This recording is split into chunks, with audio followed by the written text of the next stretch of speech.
waan nama ajaa'ibsiisu, waan nama raaju, waan nama gammachiisu, waan miira qalbii namaa tuqu, waan sadarkaa kana gahuun dhugaa namatti hin fakkaanne keessa jirra jechuudha. Oromoon dhugaa dubbachuuf baay'ee tokko namallee gammachiisa, miira qalbiidha nama tuqaa jechuudha.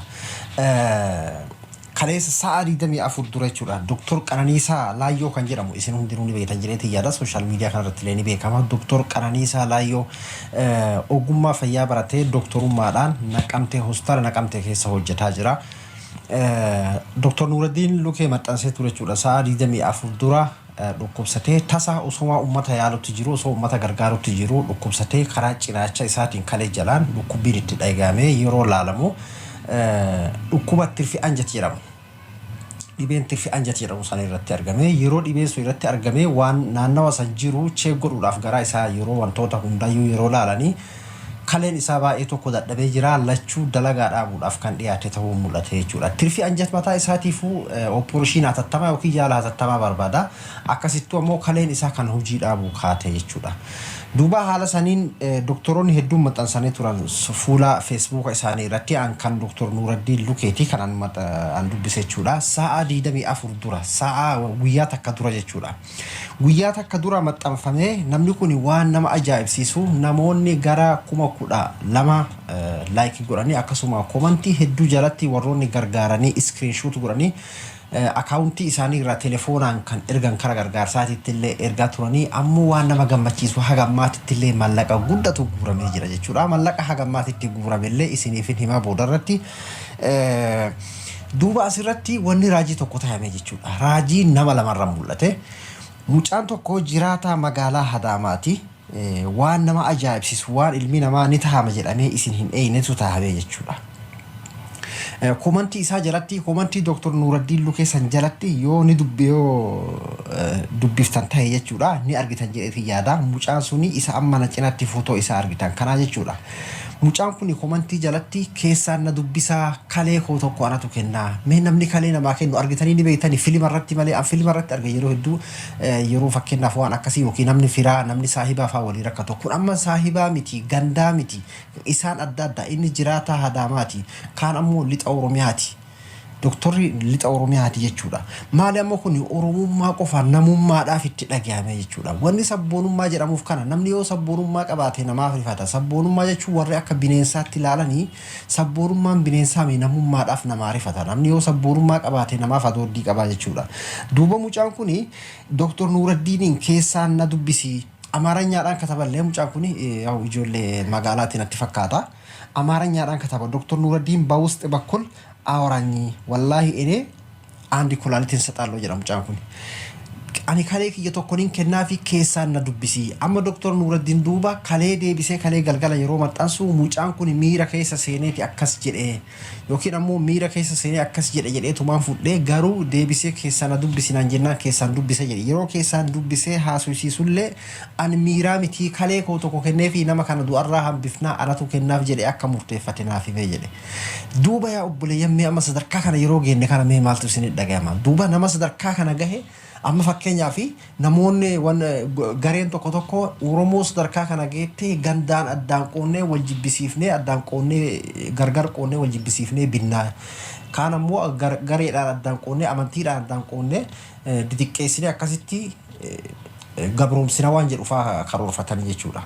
Uummata sadarkaa kana gahe uummata baataa'ee warra lixaatti jiddugala taa'ee lixaaf kalee koona namni kalee namaa kennechuun beeki lubbuu namaa kenneedha.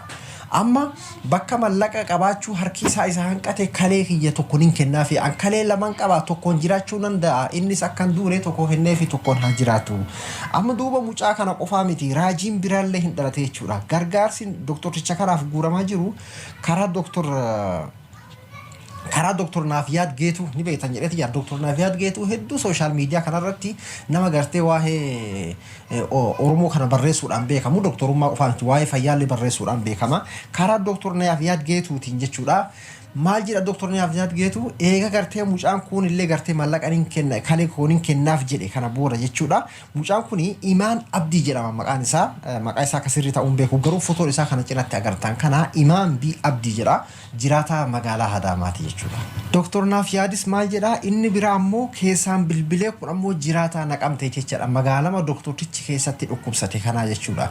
Wanni kun sa'aatii 24 dura beeki ammas waan isa yaasu mallaqa guddatu guurame sa'a gabaabaa kana keessatti mallaqamee boodarratti isiniif hima.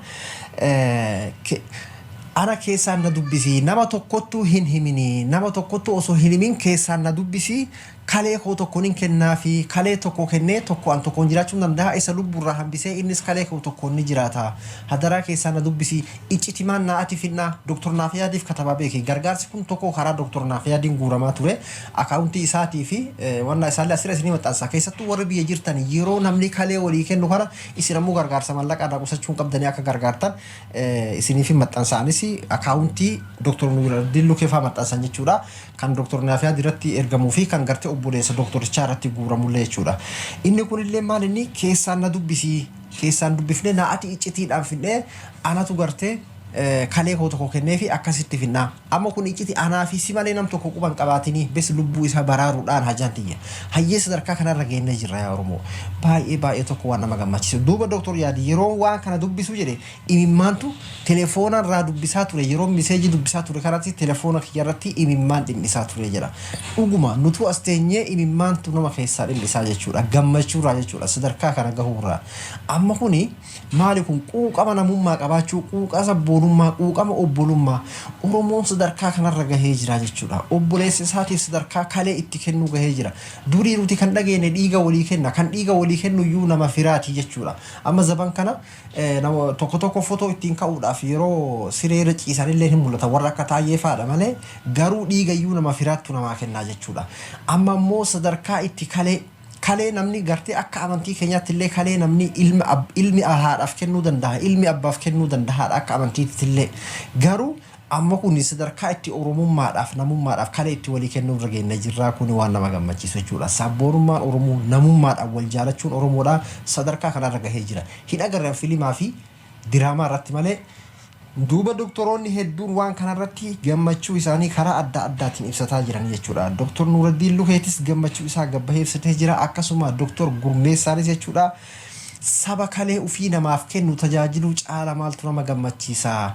Doktoroonni keenya kun bar waan isin ajaa'ibsu amma namoonni gariin doktoroota hogguu jedhan waan isaan waan guddaa yookiin ammoo mallaqa guddaa horii guddaa argatan si'a doktoroonnis homaa mallaqni guddaan isaan argatan jiran mallaqni guddaan isaan argatan yoo fakkeenyaa fi maatiin isaanii horii qabaate yookiin ammoo kilinika dhuunfaadhaa tarii waan akka hospitaala dhuunfaadhaa gartee sadarkaa akka gartee kontiraataatti waan akkasii yoo hojjetan ta'e malee hospitaala mootummaa kanneen keessatti mallaqni guddaan isaan argatan hin jiru mindama jechuudha waan akka birrii 10,000 birrii 8,000 baatitti akkuma nama kaanii mindaadhaan jiraatanii jechuudha.